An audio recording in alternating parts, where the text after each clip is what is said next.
السلام عليكم ورحمة الله تعالى وبركاته.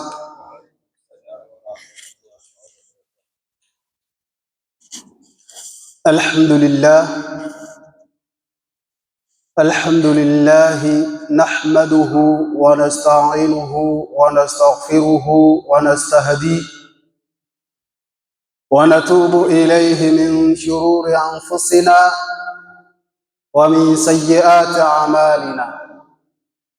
من يهد الله فلا مضل له ومن يضلل فلا هادي له. وأشهد أن لا إله إلا الله وحده لا شريك له، وأشهد أن محمدا عبده ورسوله صلى الله عليه وعلى آله وأصحابه ومن تبعهم بإحسان إلى يوم الدين. اللهم صل وسلم على سيدنا محمد سيد المرسلين، وصل وسلم على سيدنا محمد سيد المحسنين، وصل وسلم على سيدنا محمد سيد الذاكرين، وصل وسلم على سيدنا محمد سيد الساجدين صلى الله عليه وعلى آله وصحبه ومن تبعهم بإحسان إلى يوم الدين. Amma ba'd. Baada ya kumshukuru Mwenyezi Mungu Subhanahu wa Ta'ala na kumtakia rahma Bwana Mtumi sallallahu alayhi wasallam, ama kwa uhakika ndugu zanguni, hatuna budi kumshukuru Allah kutuwezesha kuiona siku ya leo ya Umul Jumaa. Jambo hili kutokea kwetu ama kulifanikisha si kwa ujanja wetu, isipokuwa ni taufiki ya Mola Subhanahu wa Ta'ala. Kwani ni wangapi hivi tunavyoongea, jamii imekusanyika kwa ajili yake kumfanyia safari yake ya mwisho. Wengine wapo katika sehemu kwa ajili ya kutafuta afya, lakini mimi na wewe Mwenyezi Mungu ametuafikia, tupo katika majengo yake matukufu, tena tupo kwa ajili ya kutekeleza ibada miongoni mwa ibada zake Mola Subhanahu wa Ta'ala. Ahbabi Rasulillah, kichache ambacho kwamba tumekusudia leo tuje tukumbushane, kwa uwezo wa Allah na taufiki ya Mola, twamuomba Mwenyezi Mungu atuafikie hichi ambacho kwamba tutakumbushana siku ya leo kiwe ni chenye kuleta manufaa kwa sehemu zote mbili, kwa sababu ni jukumu Mwenyezi Mungu ametupa, na jukumu hili halikupangiwa watu maalum, isipokuwa ni jukumu lako wewe Muislamu, kama namna Mwenyezi Mungu aliposema ndani ya Al-Qur'anul Karim, akasema waltakum minkum ummatun yad'una ila alkhair wa ya'muruna bil ma'ruf wa yanhauna 'anil munkar wa ulaika humul muflihun. Kuwepo miongoni mwenu kundi, kazi ya hilo kundi wanakumbushana mazuri, wanakatazana mabaya. Mwisho wa aya Mwenyezi Mungu akasema wa ulaika, na hao wapi? Wale watu wanaoamrisha wenzao na wale wanaoamrishwa wote, Mwenyezi Mungu amesema humul muflihun, hao wamefaulu. Hivyo basi tukachukua nafasi hii tutawakal na hili jambo, asa ikawa Mwenyezi Mungu akatujalia miongoni mwa usalama. Mazungumzo yetu ya leo tutazungumzia vitu viwili. Vitu viwili hivi vimefanyika karne nyingi sana, lakini vitu viwili hivi vilipofanyika, kuna baadhi ya viumbe walipata izz, walipata utukufu, kuna baadhi ya viumbe walipata udhalilifu kupitia hivi vitu viwili. Kitu cha kwanza kimefanyika katika arshi ya Mola Subhanahu wa Ta'ala.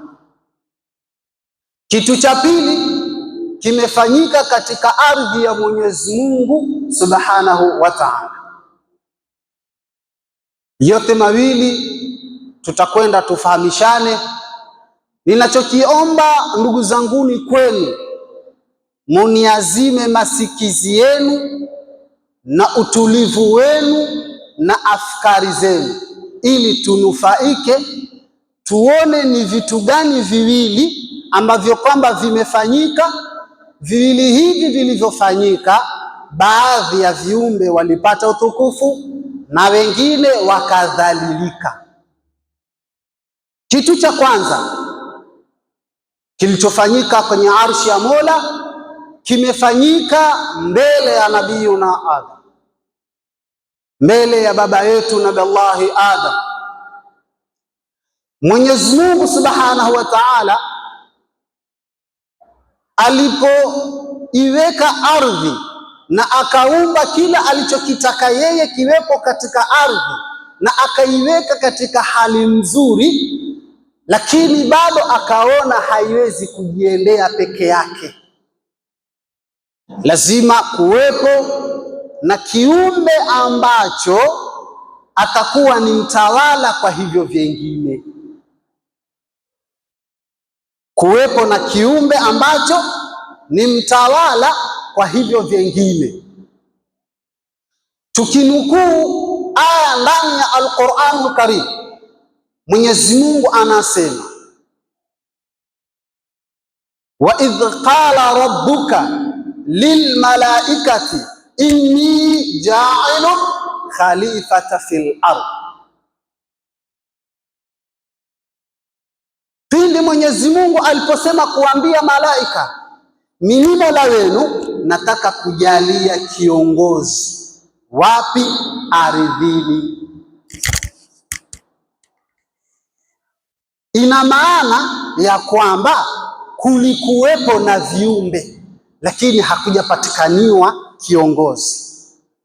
So Mwenyezi Mungu anahitaji sasa alete kiongozi ili mambo yakae vizuri, na hili ndio desturi ilivyo, ndiyo hali halisi ilivyo. Kiongozi huyu lazima awepo katika ulinzi mkali, lazima awe na hali nzuri za mazingira, kwa sababu ni kiongozi, sio mtu wa kawaida. Na kiongozi lazima ana mambo yake hususia, ana mambo yake special ambayo kwamba mwingine wa kawaida hayapati, anayapata yeye peke yake. Mwenyezi Mungu akaweka na akamkusudia, ambaye ni nani? Ni baba yetu Adam, ambaye ni mimi na wewe. Jina la kwanza Mwenyezi Mungu anakupa khalifa, kiongozi. Kiongozi huyu kuna habari ndefu zimepita mpaka ikafika, mpaka akaungwa, akawepo katika arshi ya Mola.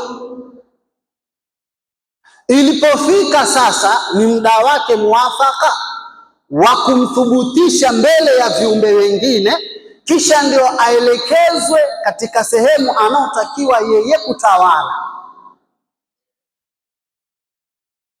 Ilipofika muda, lazima kuwepo na uthubutisho mbele ya viumbe wengine, kisha aelekezwe sehemu anaotakiwa yeye kutawala. Akawepo mbele ya malaika. Kuna vitu kadha pale vimeletwa vingi sana, kwa sababu kihistoria Mwenyezi Mungu alipotoa taarifa ya Nabii Allah Adam kuumbwa kwa kuwa yeye ni kiongozi, malaika kidogo wamecomplaini. Unataka kujalia kiongozi atakayemwaga damu, atakayefanya uharibifu? Mwenyezi Mungu akawaambia, mimi najua msioyajua nyinyi. Sasa anataka kuhakikishia kwamba mimi nayafahamu msioyajua nyinyi. Akaweka vitu mbele yao, akiwemo baba yetu Adam na malaika, kisha akawaambia, nitajieni hivi vitu vyote hapa, kama nyinyi mnadai mpo sawa, mnafahamu. Malaika hawakuwa wanajua, wakatambua udhaifu wao, wakaelewa kasoro zao, wakamwambia Mwenyezi Mungu, la ilma lana illa ma alamtana, hatuna ujuzi sisi isipokuwa kile ulichotufundisha tu peke yake.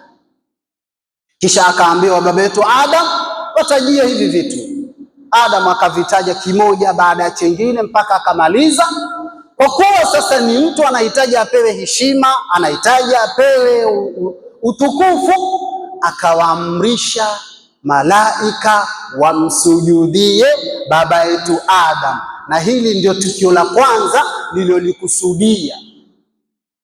Kipindi hicho amri inatoka kwa Mungu kwenda kwa malaika. Iblis alayhi laana, kabla ya hapo ilikuwa hajaitwa Iblis na sio Iblis. Jina lake ilikuwa anaitwa Azazil, ndio jina lake alipewa na wazazi wake. Amri ilivyotoka ya kwamba apewe heshima baba yetu Adam, wakatekeleza malaika wote isipokuwa Iblis. Aba wastakbara wa kana minal kafirin, amekataa na akafanya kiburi, akafanya ujeuri, akakengeuka kabisa amri ya Mola Subhanahu wa Ta'ala. Na hii ndio sababu ya kwanza baadhi ya viumbe wengine kuwa na uhasidi, haswa na mwanadamu, ambao viumbe wenyewe na wakusudia ni majini. Ameikataa ile amri ya Mwenyezi Mungu kwa sababu amejijengea hoja mwenyewe. Mwenyezi Mungu amemuuliza, mbona unakataa kitu nilichokiumba kwa uwezo wangu? Unakataa amri zangu. Ibilisi alayhi laana akajenga hoja hapa kwa uchache wa fikra zake, akamwambia, itakuwa vipi bwana? Mimi ni bora kumliko huyo bwana. Haya, ubora wako nini wewe? Ibilisi akatoa hoja yake akamwambia, khalaqtani min nari wa khalaqtahu min tin, umeniumba mimi kutokamana na moto na hicho kiumbe umekiumba kutokamana na udongo. Kwa ajili hiyo mimi bwana ni bora, kwa ajili hiyo mimi ni bora. Mwenyezi Mungu akamtoa katika rehema zake, akamuondoa katika arshi yake. Chuki ikaanza kuanzia hapo, kwa sababu yote yamemtokea huyu kiumbe, lakini aslul mas'ala, Nabii Allah Adam ni mwana wa Adam, ama na baba yetu Adam, ndio mpaka akafika hatua akatolewa katika arshi ya Mwenyezi Mungu na rehema zake. Hili ni tukio la kwanza, na uadui ule mpaka kesho unaendelea, haujakoma. Lakini wewe mwanadamu umepata izi, umepata utukufu, ukawa unaendelea na maisha yako. Hili ni tukio la kwanza. Tukio la pili limefanyika katika ardhi ya Mwenyezi Mungu, limefanyika katika zama za Nabii Allah Suleiman, limefanyika katika zile zama.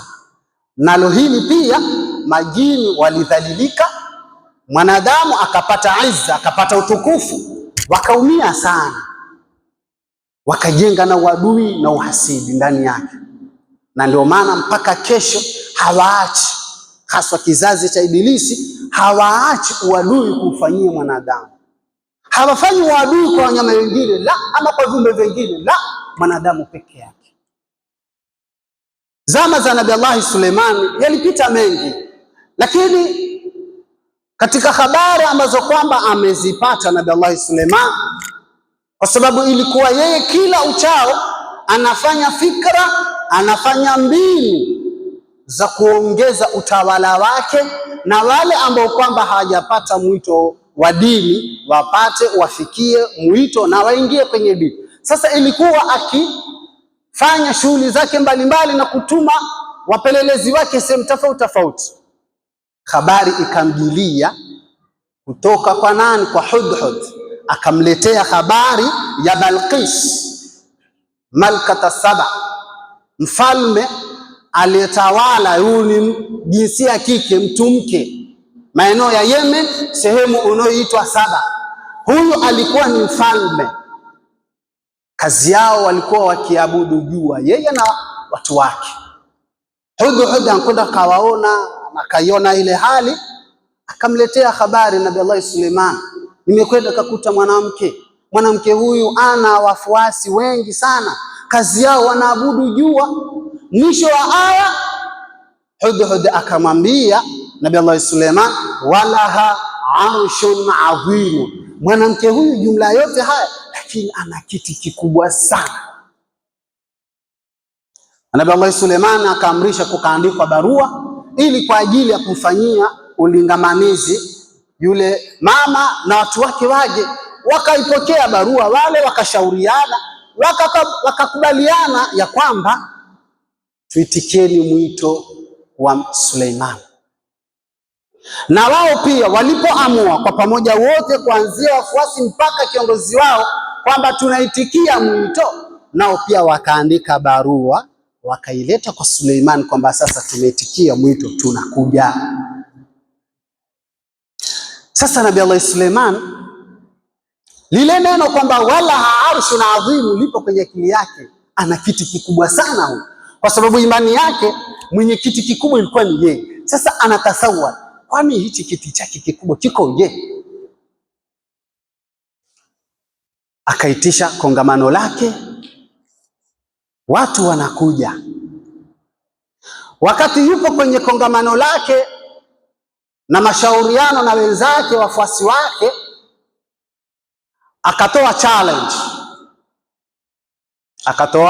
challenge Nabii Allah Suleiman, na nukuu Qur'an, anasema ya ayyuhal mala, enyi watu, ayyukum, ni nani kwenu nyinyi, ya atuni, akanletea mimi, biarshiha, kiti chake, kabla an ya atuni muslimin, kabla hawajakuja hapa wakiwa wale ni Waislamu. Haya ni maneno ya Nabii Allah Suleiman, ameyaeleza kwenye ile hadhara aliyokuwepo. Ni nani kwenu nyinyi ambaye kwamba ataniletea hicho kiti?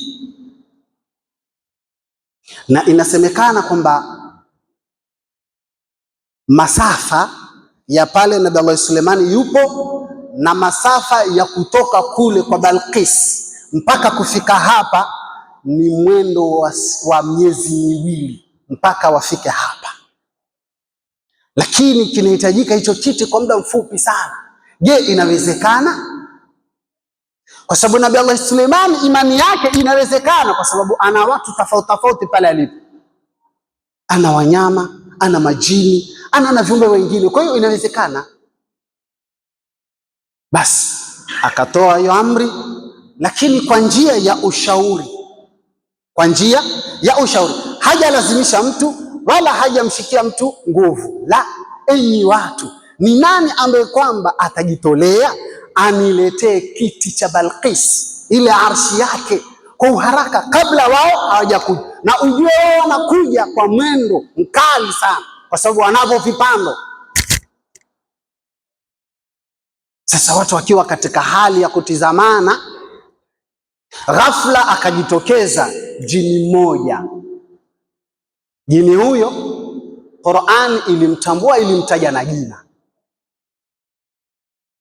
waqala ifritun min aljinni, akasema ifrit kutokamana na majini, ana atika, mimi nitakuletea hicho kiti, kabla an takuma min maqamik, kabla haujanyanyuka hapa ulipo, mimi nitakuletea hicho kiti cha Balqis kabla haujanyanyuka hapo ulipo. Wa inni laqawiyyun amin, na mimi nina nguvu bwana, nina nguvu sana, kwa hiyo usijali. Lakini tarehe inatuambia ada na desturi za Nabii Allah Suleiman ilikuwa kila siku ya Mungu akifanya mkutano na watu wake kuanzia asubuhi mpaka adhuhuri, kila siku ya Mungu katika umri wake wote wa utawala. Sasa kauli ya Ifrit kwamba mimi nitakuletea kiti ni kauli ndefu kidogo, inachukua muda, kwa sababu nitakuletea kiti kabla haujaondoka kwenye hicho kiti, kumaanisha kabla ya mkutano kuisha. Kwa hiyo ni masaa kidogo yatapita, ima masaa 2, 3 au 4 yatachukua. Lakini akaashiria Nabii Allah Suleiman bado hajapenda. Waqala Suleiman uridu athra min hadha, mimi nataka mwepesi zaidi kuliko huyu, nahitaji mtu mwenye uharaka zaidi kuliko huyu. Huyu bwana atachukua muda, ndio atakileta kwa masaa 2, 3, lakini bado huo muda wale wanakuja mwendo wa kasi kweli. Basi ghafla akajitokeza mtu mwingine mwanadamu. Qur'ani haikumtaja na jina, ilimtaja na sifa yake, na hili ndio tabia ya Qur'an. Wakati mwingine inapokutaja na jina ama na sifa, basi ujue ile sifa umeivaa kikweli kweli, sio kubahatisha. Na ikiwa imekutaja wewe kwa kuwa wewe ni mwovu, basi huo uovu wako ni mbaya sana. Mwenyezi Mungu akitufahamisha nani Al-Qur'an al-Karim katika Suratul Naml akisema waqala alladhi, akasema yule ambaye kwamba indahu ilmu, anao yeye elimu, min alkitabi, kutokamana na kitabu. Huyu ni mwanadamu. Ana atika, mimi nitakuletea hicho kiti kabla an yartadda tarfuk, kabla ya pepesi yako. Ghamsa, pepesi. Na sijui pepesi inachukua sekunde ngapi ile kufanya hivi, kiti kimefikia Nabii Allah Suleiman. Ndiyo madai ya huyu kiumbe ambaye kwamba Qur'ani haikumtaja na jina, ingawa wanazuoni walifanya udadisi mpaka wakamjua ni nani. Suleiman aliposikia utaletea kiti kabla ya pepesi, akamwambia ndio mimi nitafanya hivyo, haraka. Ghafla, yani yale mazungumzo hajakaa vizuri, Nabii Allah Suleiman anakikuta kiti kiko pembeni yake, arshi amekileta. Ile hadhara yote iliyokuwa pale ilishangaa, huyu bwana alitumia wepesi wa aina gani? Katumia nini? Pepesi ya jicho ni sekunde, hata si dakika, sekunde tu, kupepesa jicho sekunde tu. Kaleta kiti, katumia nini huyu? Kiukweli Ifrit yeye aliyedaiwa kwanza alidhalilika, kwa sababu uwezo wake na nguvu zake hazikufanya kazi, pamoja na kwamba amejiona yeye ana nguvu, tena kwa kujisifu sana, mimi nina nguvu, sio na wasiwasi. Lakini huyu mwanadamu baada ya kulifanya hili wala hakujigamba wala kufanya lolote, akasema hadha min fadli rabbi, huu ni ubora wa Mwenyezi Mungu, sio ujanja wangu wala sio nguvu zangu, la, huu ni ubora wa nini? Wa Mwenyezi Mungu. Basi ukisoma na ile aya, huu ni ubora wa Mwenyezi Mungu, mwenye kumshukuru kashukuru nafsi yake kwa ajili ya nafsi yake, na mwenye kumkufuru vile vile Mwenyezi Mungu ni mkwasi tena mkarimu. Bado anarejesha sifa za dhati kwa Mwenyezi Mungu. Kiukweli tukio hili lilimtatiza sana, limemuumiza sana, haswa sio Ifrit peke yake, bali majini wote waliokuwepo pale. Huyu mtu aliyefanya hii kazi kwa uharaka hivi ni nani? Baadhi ya mufassiruna akwali ziko tofauti. Baadhi yao wanasema alikuwa ni Jibril alayhi salam. Mwenyezi Mungu alimtuma pale kwa kumtilia nguvu Suleiman. Wengine wakasema la, huwa malakun minal malaika, alikuwa ni malaika wa kawaida tu miongoni mwa malaika wa Mwenyezi Mungu, yupo pale kwa sababu ya kazi ile. Lakini akwalu yenye nguvu, na wana wachuoni wengi walisema hakuwa Jibrili wala sio malaika, alikuwa ni mwanadamu tu, alikuwa ni mwanadamu wa kawaida, lakini mafungamano yake yeye na Mwenyezi Mungu yalikuwa ni makubwa sana. Akiitwa Asifu bin Barkhia huyu bwana, na ukizisoma habari za Suleiman utakuja kumgundua huyu bwana kwamba ukaribu wake yeye na Mwenyezi Mungu ulikuwa vipi. Akiitwa Asifu bin Barkhia katika binadamu, haikuwa na maana kwamba viumbe wengine hawakuwa na nguvu, la, kulikuwepo na nguvu. Kuna jini mwingine pia alikuwa na nguvu sana, akiitwa Jumjumia, ana nguvu ajabu. Lakini uwezo wa mwanadamu na uwezo wa majini ni tofauti. Sisi tunajitatiza wenyewe kwa sababu tumeacha kanuni zetu, tumeacha nguvu yetu, quwwatul asliya tumeiacha. Lakini hakuna kiumbe ambacho kinamtatiza mwanadamu kabisa. Zamani utakapokuwa na umejifungamanisha na ibada za Mwenyezi Mungu Subhanahu wa Ta'ala, wewe ni mkubwa, vitu vyote vitakusujudia, mpaka hao majini ambao kwamba wapo wana uwezo kukata masafa kwa haraka, lakini wanapofika mbele ya mwanadamu wanakuwa tahta amri. Inasemekana huyu Asif bin Barkhia alipomwambia Suleiman kwamba mimi nitakuletea kiti, alimwambia Suleimani, nyosha macho yako, mwisho macho yako. Kisha yeye wakhara Asifun, akapomoka chini kumsujudia Mwenyezi Mungu, akiomba kile kiti kije. Ilmun iliyotajwa, wakala alladhi ilmun min alkitabi, ilmu iliyotajwa pale Asifun, vitabu vinasemekana kwamba analo yeye, analijua jina la Mwenyezi Mungu lile la 100, Ismullahil A'zam. Sisi tunafahamu Mwenyezi Mungu ana majina 99, lakini kwa ujumla wake ana 100. Lakini hili moja lipo wapi, ni lipi? Sio rahisi kulijua, lakini Asifun analijua jina la Mwenyezi Mungu lile la 100. Ukilifahamu hili, humuombi kitu chochote ila anakupa, hutaki chochote ile muda huo. Kwa hiyo alipomwambia mimi nitakuletea kiti kwa pepesi ya jicho, hakuvuta muda, akapomoka chini kwa kumsujudia Mwenyezi Mungu, akimuomba kupitia lile jina. Basi kwa haraka masafa yalikatwa, ile ardhi ilifupishwa, jina kiti kikafika mbele yake. Lakini swali ni, je, elimu hii ama jina hili ama nguvu hii kaipata kwa kuota ama kulala kaota? La, kajifungamanishe na ibada, kajitoa muhanga kwa ibada, tena bila ya kujali hichi na kile. Mwenyezi Mungu akamtunukia hili jina, akalipata. Hili ndiyo tukio la pili ambalo kwamba majini ukweli, haswa hii kizazi cha Ibilisi alayhi laana, kina uvivu sana na mwanadamu, wanatutatiza, lakini tunajitakia wenyewe ukweli wa Mungu, kwa sababu ukiisoma tarehe kati ya maumbile ya majini na maumbile ya mwanadamu ni tofauti.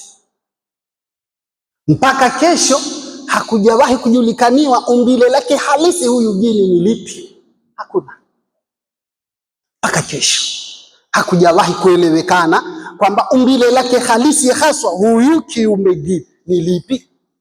Basi watu wanafananishia tu sana sana na viumbe vibaya, lakini umbile lake halisi la mwanadamu linajulikaniwa na Mwenyezi Mungu, kaliripotia ndani Al-Qur'anul Karim, walaqad khalaqnal insana fi ahsan taqwim. Tena Mwenyezi Mungu hakuficha al-insana, yani kaweka wazi, walaqad khalaqnal insana. Al-insana bi maana mwanadamu. yupo ameumbwa katika umbile zuri sana. Kwa hiyo wewe una nguvu, una power Mwenyezi Mungu amekupa, itafute. Na haipatikaniwi nguvu hiyo isipokuwa ibada. Haipatikaniwi nguvu hiyo isipokuwa roho nzuri, roho safi na jamii iliyokuzunguka. Ujifungamanishe na ibada za Mwenyezi Mungu, hasa ibada za usiku, qiyamul layl na ibada zinginezo sunna. Utaiona azi, utapata pawa. Viumbe vyote vitakuwa chini yako, mpaka hao majini wote. Kuna watu wanatumikiwa bila yeye kujua, ni raha na furaha Mwenyezi Mungu kuipata kwa yule mja, akaona amtunukie. Na hii ndio ada na desturi na furaha. Wakati wewe unajifungamanisha sana na ibada, usiku wewe unakesha ukisoma Qur'ani na adhkari na ibada tofauti tofauti, unafunga ibada hizi za sunna, funga za sunna, unaishi na jamii yako kwa wema, kwa uzuri, unakuwa na subra juu ya mitihani inayokukumba na vikwazo kadha wa kadha. Mwenyezi Mungu hakuachi hivi, anakupa tunu. Anakupa tunu gani? Anakuweka katika mazingira mazuri, anakuweka katika msimamo uliokuwa bora kabisa. Ndio pale vitabu vinatuambia inna lillahi ibadun idha aradu. Mwenyezi Mungu anawaja katika ulimwengu huu, mja yule akitaka muda ule ana ni Mungu anataka. Ni waja gani hapa? Wale tunaosema huyu wali, huyu ni darwesh, huwa wamefika, yani ile level walipataje? Walilala wakaota? La, walifanya kazi, walimtumikia Mwenyezi Mungu na kumtawakali yeye, ndiposa hali zote Mungu amewawekea katika usalama. Kwa hiyo ndugu yangu unayenisikiliza, nguvu unayo, power unayo, itafute, izengee. Usibabaike na viumbe, wala usitatizike kwamba sasa mimi nafanyaje, mimi sijui bila yule, mimi hapana, bila kufanya hichi mimi sijui. Hapana, nguvu unayo, kwa sababu wewe kwanza Mwenyezi Mungu kakumba wewe ni kiongozi duniani. Na ujue wanyama wapo, majini wapo, kwa sababu majini waliumbwa zamani sana. Kuumbwa jini mpaka kuja kuumbwa mwanadamu katikati yake ilipita miaka 1000. Miaka 1000 hii kwa hisabu ya akhira, sio hisabu duniani. Kwa hisabu ya akhira, siku moja ya akhira ni miaka 1000 duniani. Sasa mtasawari miaka 1000 ya akhira ni siku ngapi zimepita katikati mpaka unakuja kuumbwa wewe. Nafasi nyingine, tangu vitabu vya kiimani vishuke na taarifa za sana manabii, hatujawahi kusikia kuna nabii jini wala mtume jini, la, wala mnyama, ni mwanadamu tu. Bado Mwenyezi Mungu anailinda heshima yako, bado Mwenyezi Mungu anailinda nafasi aliyokupa, kwa sababu wewe ni khalifa, wewe ni kiongozi, na kiongozi lazima alindwe heshima yake. Usijibebe rahisi, rudi kwa Mola, jishikamanishe na ibada, jipe subira kwenye ibada, jiwekee muda wa kumpa Mwenyezi Mungu, hata kama kwa siku nzima, dakika 5 tu hizi umpe Mwenyezi Mungu, kisha udumu, uone nini vitakuwa kwako. Mambo makubwa haya. Ndio matukio mawili ambayo kwamba tumependa kuyakumbusha kwa siku ya leo, ili tujitambue, tujielewe, kwa sababu tumeghafilika sana. Tukiona viumbe hivi vinatutatiza, hapana, nguvu tunazo, tuzitafuteni nguvu zetu, turejeshe imani yetu, tudumu kwenye imani hiyo. Mwenyezi Mungu atavidhalilisha viumbe vingine vyote, vitutumikie sisi. Mpaka hapa nitakoma. Mwenyezi Mungu atujalie minal ladhina yastami'una alqawla fayattabi'una ahsana. Wassalamu alaikum wa rahmatullahi ta'ala wa barakatuh.